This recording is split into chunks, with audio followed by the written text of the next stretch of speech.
सिंधुदुर्ग जिल्ह्याचे पालकमंत्री तथा राज्याचे उच्च व तंत्र शिक्षण मंत्री उदय सामंत हे सद्यस्थितीत नॉट रिचेबल आहेत. त्यांनी शिंदे गटात सामील होण्याचा निर्णय घेतला असल्याची चर्चा आहे.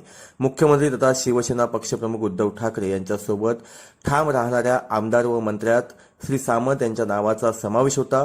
काही झाले तरी आपण शिवसेना सोडणार नाही अशी त्यांनी भूमिका मांडली होती. त्यामुळे ते शिवसेनेशी प्रामाणिक राहतील अशी शक्यता होती.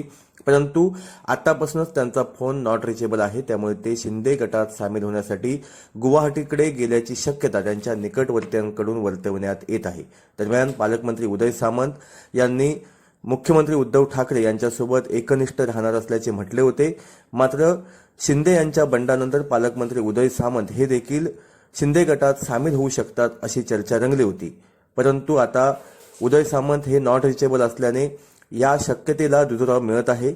उदय सामंत हे गुवाहाटीला पोहोचतील असे देखील म्हटले जात आहे. उदय सामंत यांचे बंड शिवसेनेला कोकणात महागाईत पडू शकते. रत्नागिरीमध्ये उदय सामंत यांचे फार मोठे वर्चस्व आहे. कोकणातील ताकदवर नेता म्हणून उदय सामंत यांच्याकडे पाहिले जाते.